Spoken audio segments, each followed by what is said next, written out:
Hey everyone, Curse Deck Builder here, making our way to 10,000 decks assisted, and right now we're looking at Liliana Heretical Healer at the helm of a Liliana themed commander deck. This deck comes to us anonymously, and the deck builder is looking to improve with, they've said here, finding a good balance between Liliana themed cards and being a functional deck. This seems to be a common idea, or a common interest when building Planeswalker themed decks in Commander, and so I could see that. And then their only restrictions are no Soul Ring, which I like, no Cabal Coffers, which breaks my heart, no Necropotence, which really breaks my heart, or Deadly Rollick, which I think is fine. I do really like Necropotence, but I do understand that not everyone loves it, and I think these restrictions are perfect to play around. So before we go any further, there is a link to the deck list in the video description below. This is what I would say is a pretty common start for a Liliana themed deck.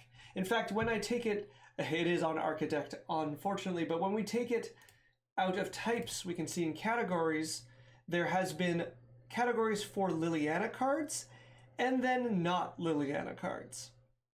So this seems to be a pretty straightforward way that Planeswalker themed decks are created, where we shove in as many Liliana cards as we can, and then we try to make a functional deck around it. So if you wanted to make a Liliana deck and you really wanted to be on theme, this would be a good first step, looking at this list and looking at what it covers, because not only does this have cards, with Liliana's name in it or Liliana in the art, we've got cards like Will-O-Wisp, which reference the House of Ves, which is, of course, Liliana's home that she grew up in and her family. So the deck builder has done a pretty good job finding a lot of cards on theme. And while you're in the video description below, you can find the link to send me your own decks. If there's a different Planeswalker you would like to build around, or, just another type of tribal deck you'd like to send my way, you can use that form to do so. And if you would like your deck to be the next deck I look at, there's a link there to bring your deck to the front of the queue. All right, so who is Liliana Heretical Healer, and why are we using them as our commander in our Liliana deck? Well, I do like that this has a bit of an easy answer. The easy answer is she's Liliana. That's why she's at the head of the deck. And she's the only Liliana that can be a commander, because every other version of her is a Planeswalker. Still, let's take a look at her and see what she does. She is a human cleric for 1 black and a 2/3 lifelink creature. Whenever another non-token creature you control dies, exile Liliana and return her to the battlefield transformed. If you do, put a 2/2 black zombie creature token onto the battlefield. So I want to say off just at the start, Liliana is one of my favorite Planeswalkers. I obviously really like black, and I think Liliana's character is a lot of fun. And for those who don't know, this is representative of Liliana's first, when she transformed into a Planeswalker or her spark ignited. Her brother dies in front of her. That's the death, when another non-token creature you control dies. And then in an attempt to heal, because I think she accidentally kills him trying to heal him. So there's the death. And then by doing so, she reanimates him into a zombie, which is the 2/2 zombie. And then she planeswalks, giving you the Planeswalker. It's nice, it's flavorful, it's cute. I love it. So what does she transform into? Well, she transforms into Liliana Defiant Necromancer. So she is a Planeswalker that comes in with 3 loyalty. Her +2 is each player discards a card, which is a common one. We see this on a few of her Planeswalker cards, but rarely do we see it, giving this many loyalties. So this is a very strong plus. She has a -X that reanimates non-legendary creatures. And then her -8 is an emblem version of, oh my goodness, I can't remember it, but that 8 mana or 6 or 7 mana enchantment I really like, Grave Betrayal, I think it is. And it says, whenever a creature dies, return it into the battlefield under your control at the beginning of the next step. It's a little different. It's not the same text, but it's still really, really good. Very, very game winning. However, we're mainly using her, obviously, for her +2 and her -X. Planeswalker ultimates are really hard to get off in Commander, so don't worry too much if you can't make it happen. So, I also really love this art of the zombies reaching up to her. You can see the difference in how she is, you know, or how she imagines herself as a person, just a non-planeswalker, and how she is after planeswalking. Very, very great storytelling in cards. I love Liliana. All right, so looking at this deck, what I'm going to do right now is we're going to talk about a few cuts, and these cuts are going to be based off of the conversation of theming in a deck like this. And then we're going to talk about potential directions for the deck, and then I'm going to have a ton of suggestions in each direction. So, taking a look at this deck, we see we've got a lot of Liliana cards, and we've hit the kind of roadblock a lot of these tribal commander decks have, where you can see we're playing the Planeswalker deck versions of some of these commanders, or some of these, Planeswalkers. What do I mean by that? Well, they used to put out Planeswalker decks. It's kind of at the same rate they put out commander decks, to be honest. But what they would do is they would have the two main Planeswalkers from the set in really, really weak versions. Like, I cannot begin to tell you how weak they are. We're looking at one right now, which is Liliana Deathwielder, who is just awful, unfortunately.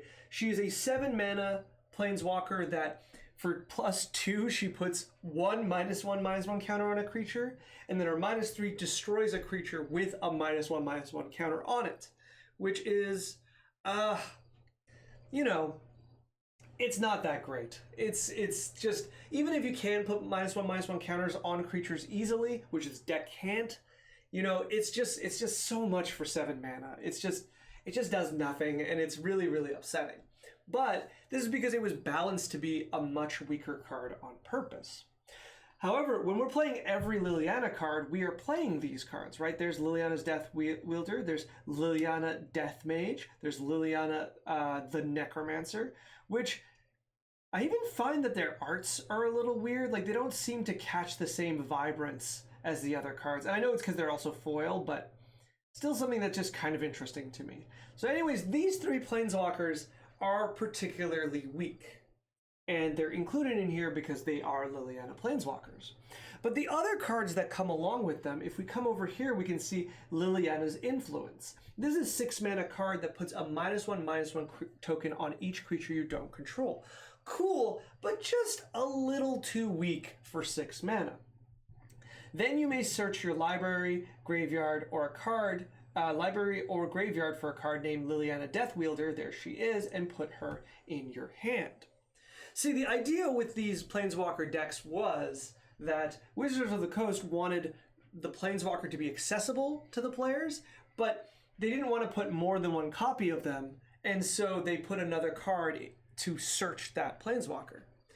This is a terrible idea. I just want to be clear. Like, the sheer gall of this deck building, just, if you want people to play your bad Planeswalker, put more copies of her. Like, nobody's buying these decks going like, oh, can't wait to have 4 copies of Liliana Deathwielder. So just give them the 4 copies. Let them actually play the deck that you want them, but Wizards of the Coast is allergic to giving 4 copies of cards in decks, so I won't be too hard on it. I mean, I will be. I just won't talk forever. So if you notice this pair here, you could also see underneath with Liliana Scorn that does the same thing for Liliana Deathmage. And then down here, Liliana's, oh no, not Liliana Spoils. Maybe that's the only 2. Maybe one of them doesn't have this spell, but it doesn't look like it. Okay. Still, for at least 2 of the 3 worst Planeswalkers, they have an adjoining card, which is also just really, really bad. I think Liliana Spoils is kind of like this. It doesn't search a Liliana card, but it does reach 5 cards down, and it is 4 mana for one opponent to discard a card. So if you were to ask me, which you kind of are, the first thing I would do is just really easily cut those like 6 cards. they are the weakest Liliana cards. And that is honestly really saying something, because the majority of Liliana's cards are really strong. You know, they're just generally very playable. Obviously, our low mana ones of Liliana of the Veil is just really, really good card. This used to be modern playable. I think it's being played in Pioneer. Liliana of the Last Hope is just really good at just pressuring your opponents and buying your creatures back. Dark Realms gets you swamps. Untouched by Death is a zombie theme. Waker of the Dead is more discard. And take note of that, because we're going to be getting back to this in a minute. But a lot of her cards are just really good. So having 3 planeswalkers that are just bad feels like you're just kind of shooting yourself in the foot a little bit. So I would start my cuts there, and then I'm not going to go into too many more cuts after this, because kind of the main thing I want to suggest is we've got 2 directions to theme the deck in, and we need to pick one, because whichever one we pick will inform us of the direction we want to go in for other cuts. And the 2 directions are thus. Liliana is either really good at discard, or she's really good at zombies. It's not often both. Like, Heretical Healer is kind of an exception, but a lot of these cards like Liliana of the Veil, discard. Liliana Last Hope, zombies. Dark Realms is mana, so that just goes into both, but Untouched by Death, zombies. Waker of the Dead, discard. Ves, discard. Death's Majesty, zombies. Dreadhorde General, zombies. Onyx also kind of sticks out as, but she's pretending to be someone else, so she's using her magic in a different way, I think is the theming. But also, like Dark Realms, just kind of fits into either strategy. So these 2 strategies, now, if you pick one, you don't have to cut the other Liliana Planeswalkers because they're just generally good, but it might inform the cards we might cut out of here, right? Because, for example, Yawgmoth Thran Physician is really, really good in a zombie deck, but it's just okay, barely so, in a discard deck. Likewise, Geth's Grimoire is really, really good in a discard deck and just kind of terrible in a zombie deck. So I'm going to start off just by going into each of these kind of deck types for Liliana and giving you suggestions for both. But actually, before we do that, I just want to put in a collection of general cards I would like to see in this deck. And these are our little suite of black card draw. I just think the deck right now has very, very little card draw, and I think you'd be very, very happy with, you know, having a bit of card draw in it. So, Night's Whisper is just really cleanly draw 2 cards, lose 2 life. Sign in Blood is the same, but can be pointed. Usually I suggest one or the other, but a deck like this, you could probably play both. This is a lower power deck, and that's not a problem. And I think you'll benefit very much so with these 2 2-mana spells. If you can play both, I would. Read the Bones is also a stronger version at 1 more mana, but your Planeswalker's at 3 mana, so I'm inclined to say playing the 2 2-mana cards instead of Read the Bones, but Read the Bones is really strong in a deck like this, so I could say play it as well. Phyrexian Arena as well is 3 mana, but once again, a pretty strong card just to play in a deck like this. You'll be pretty happy. And finally, Greed is also really strong, but a bit mana intensive, and you're wanting to use a lot of your mana. So it is a bit of a problem if you were to just kind of try to use this as much as possible.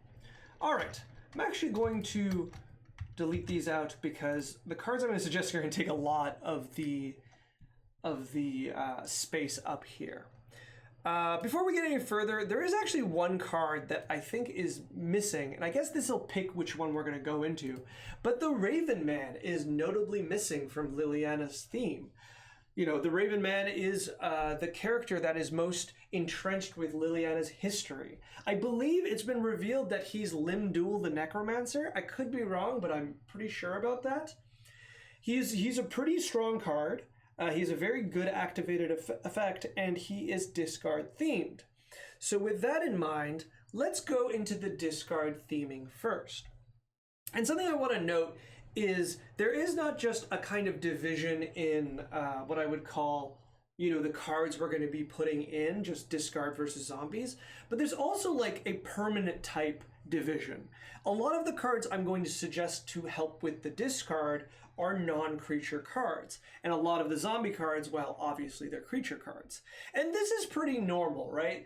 As we lead towards discard, we can play more removal, more board clears, more sacrifice effects that hurt the board, because as our opponent's hands empty out, the only place they can store their permanents is on the board, and that makes them vulnerable to our removal.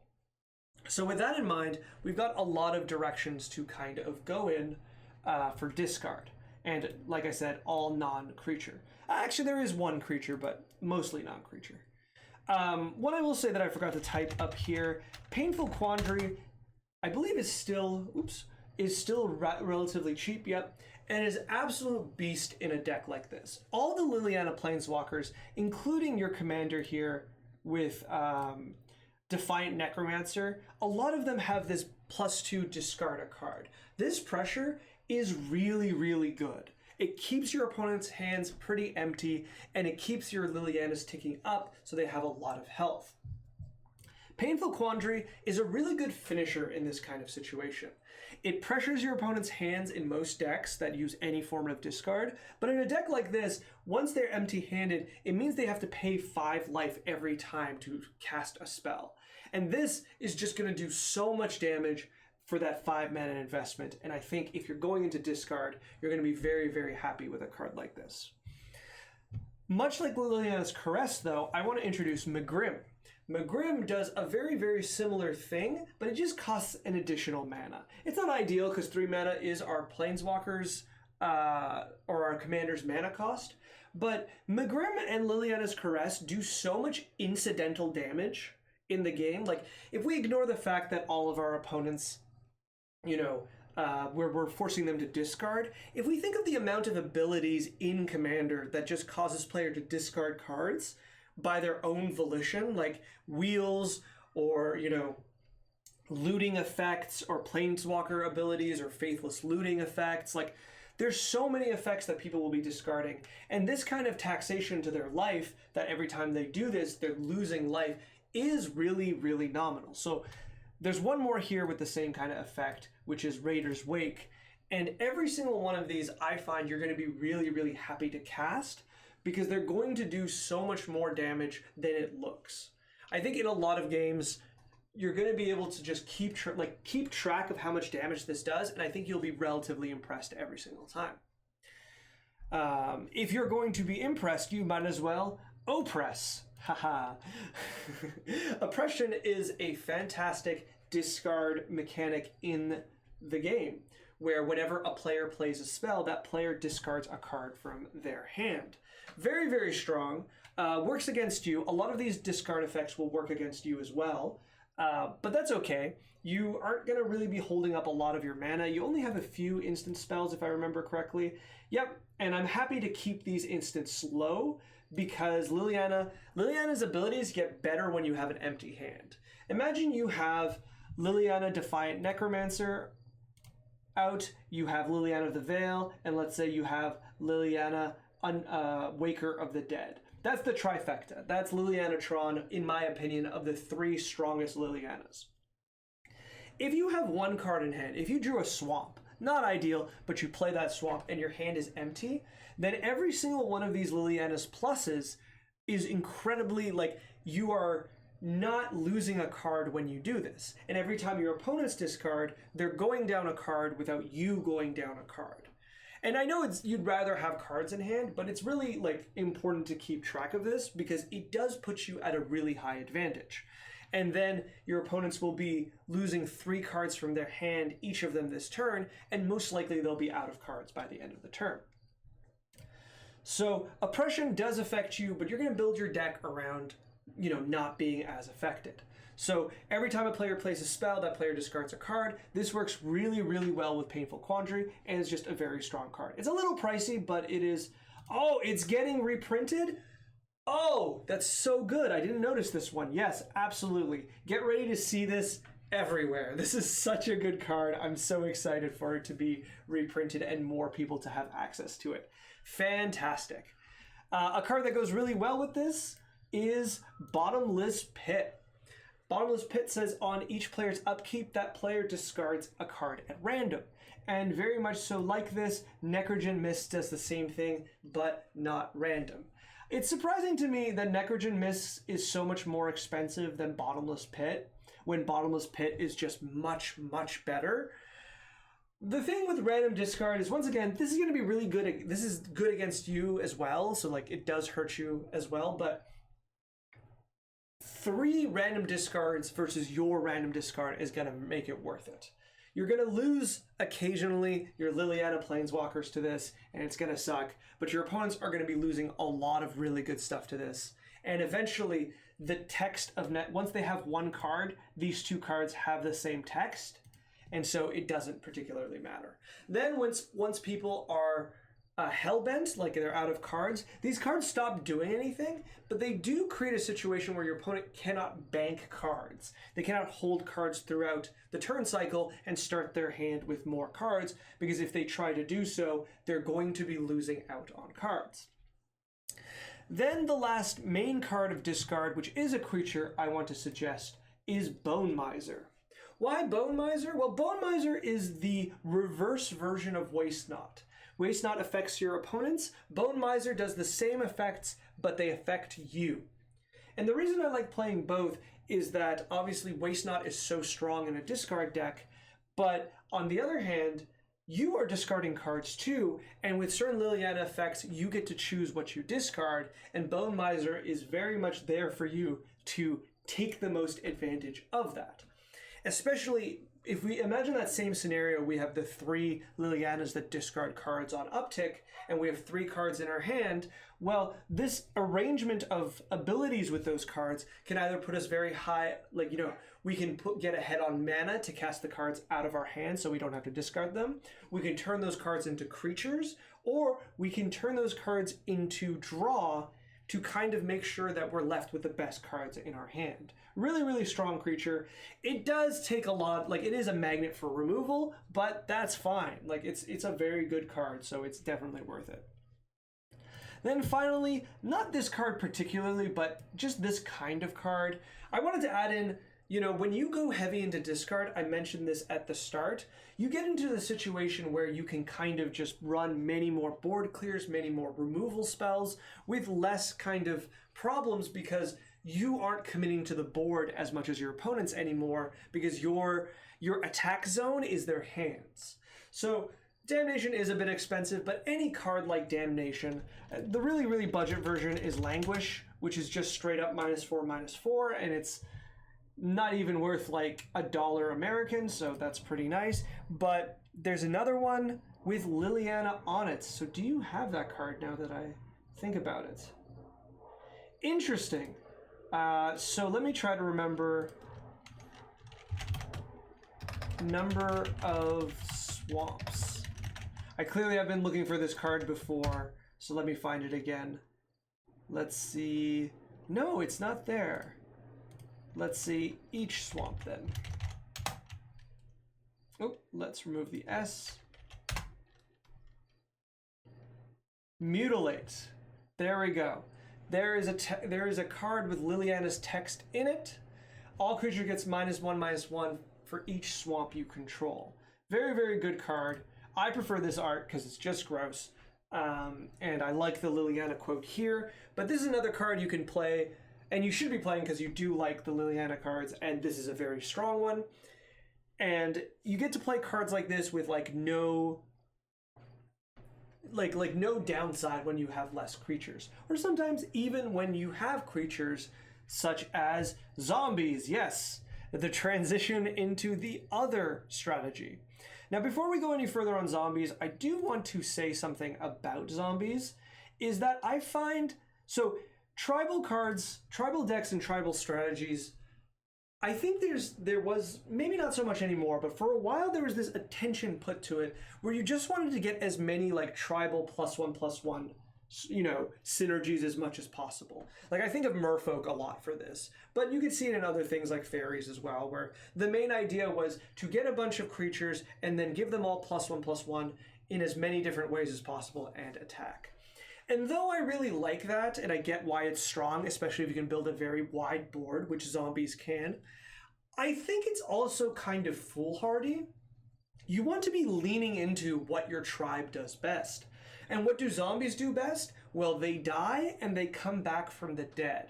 So yes, we can find a bunch of zombie, like 3-mana zombie lords, as we call them. Like, what's the one? I always forget. I'm picturing in my head. There's one that gives +1/+1 to zombies and skeletons and gives death touch, like those kind of cards.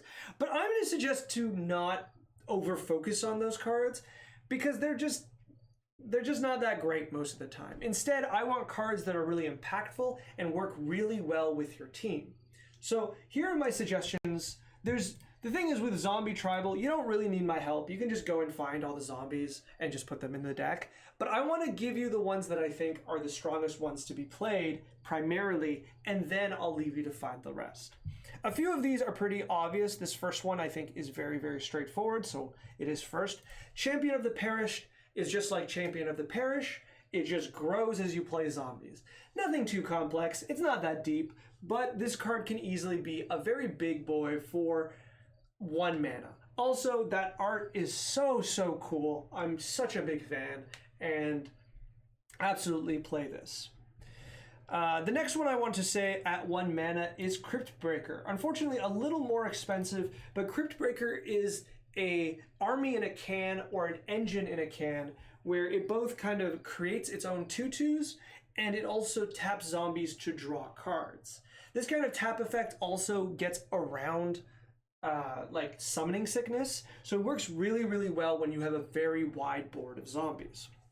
Looking at 2 mana, the main card I want you to play is Undead Augur. I think this one's also very obvious, but I would be heartbroken if this wasn't being played. Straightforwardly, Undead Augur says whenever a zombie dies, draw a card. Absolutely play this card. It is very powerful. Likewise, another card that cares when zombies die, Headless Rider, says whenever non-token zombies you control die, create a 2/2 black zombie creature token.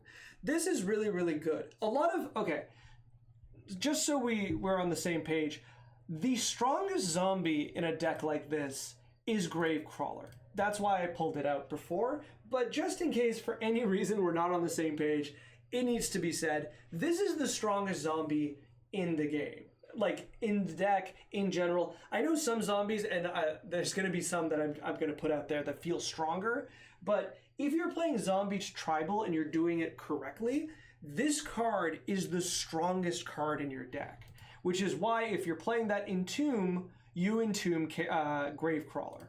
It does so much. It can be sacrificed repeatedly, it can continuously come back from the dead, and then do other triggers, death triggers. Like, it does so much. Think of how well it combos with a lot of the cards I just showed, but like, let's say we have Carrion Feeder out, right? Which can eat a creature to grow.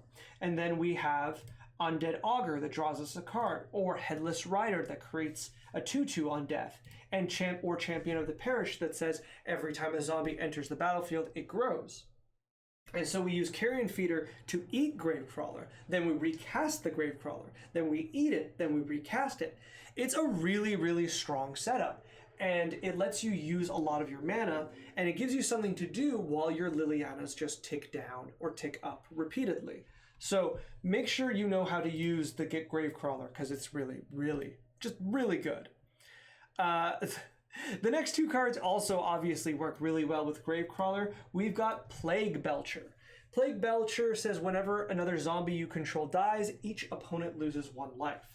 This is kind of a Blood Artist effect for zombies only. It is really strong. It should not be underestimated, especially obviously with Gravecrawler. But the thing that's really cool about it is Plague Belcher, it's intended that you play this and you put the -1/-1 counters on it, making it a 3/2, but you can just use it on another zombie and let it die, such as Gravecrawler, and then you have a 5/4 zombie for 3, which is a really good rate even in Commander. It's going to beat a lot of face and do a lot of damage on its way out. So this is a really, really strong card. Likewise, another card that works well with Gravecrawler is Tormod the Desecrator. This is a card that has kind of been underused in my opinion, but has such a high ceiling. He himself is a zombie, so it's pretty cool to just have him, but the main idea is every time something is removed from your graveyard, and Gravecrawler being reanimated is one option, exiling cards is another, he's going to make a 2/2. And this is just another card. Like, this deck, if you go zombies, it's Secret Commander Gravecrawler. And something like Tormod the Desecrator works really, really well with this, but there's a lot of different ways he can just create 2/2s, which is really nice. Especially since your opponents are going to target your graveyard anyways to kind of, you know, pressure you, and this will get you something out of it. All right, we got the last 3 cards. They're all 5 mana. Some would argue this is the strongest zombie in the game. Grey Merchant of Asphodel just has a really, really high ceiling, and it's just really good in a mono black deck. Don't think too much about it, just play it. You'll be very, very happy. But another zombie that I think is really strong at 5 mana, especially in a deck like this, is Sidisi, Undead Vizier, which eats creatures to do, how do I put this? So she eats creatures to tutor cards, and she can eat herself or she can eat other creatures for this. But, okay, I have to say this correctly. There's a weird thing with exploit. You generally want her to exploit herself because she needs to see the exploit happen. Or I think it's that there's an exploit trigger, and if they kill Sidisi, I don't know how it works. There's this really weird way where people can stop this from happening. You can sacrifice the creature with exploit. Yeah, so if the creature with exploit isn't on the battlefield as the exploit ability resolves, you won't get any bonus even if you sacrifice the creature. Because the creature with exploit isn't on the battlefield, the other trigger ability won't trigger. So, yeah, so I think it's fine. It's just as long as, okay, it shouldn't be a problem, I don't think. Anyways, all that to confuse myself and say Sidisi is a great inclusion in zombies, very, very strong, and you're never going to go wrong with it. She's also a 4/6 death touch, which makes her really threatening. Though I rarely attack with her because this is the kind of, you know, creature you summon and you start winning the game. She's still just really, really strong. Finally, I know this isn't a zombie, but Ghoulcaller Giza is like another Liliana archetype, and I love her so much. She just got reprinted. This card used to be so much money and you couldn't find it anywhere because it was only printed once. She's just so much fun.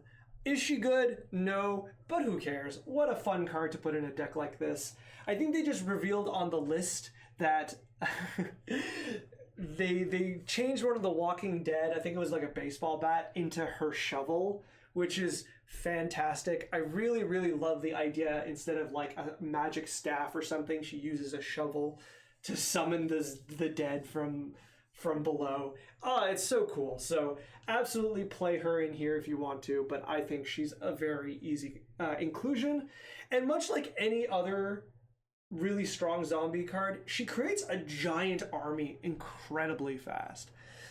Giza is on the list of cards that I'm going to make a commander of one day. There has to be a limit on how many mono black commanders I'm allowed to have. So that remains to be seen.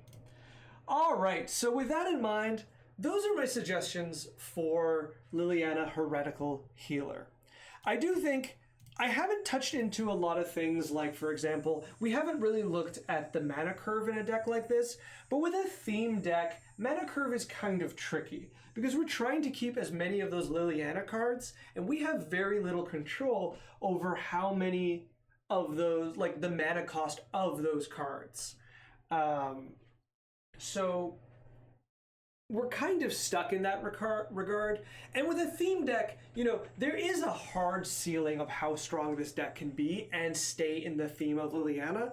So things like curve are future concerns. Right now, our concerns are making it functional and making sure the deck can do what it aims to do. And right now, I'm suggesting that we need to pick what that is. Discard is really fun and oppressive and brings that kind of dark hexing power that Liliana is so fond of.